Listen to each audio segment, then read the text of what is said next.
ロボット掃除機に対する猫たちベストトップ5。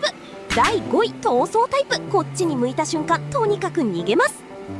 第4位無関心タイプ。真横まで来ても見向きもせず完全スルー。第3位乗車タイプ。逃げるどころか完全に乗り物扱い。第2位待ち伏せタイプ。隠れて待ち、射程圏に入った瞬間攻撃。そして第1位戦争タイプ。それぞれ戦車型のロボット掃除機に乗った2匹の猫。どちらも解かずそのまま戦車戦スタート。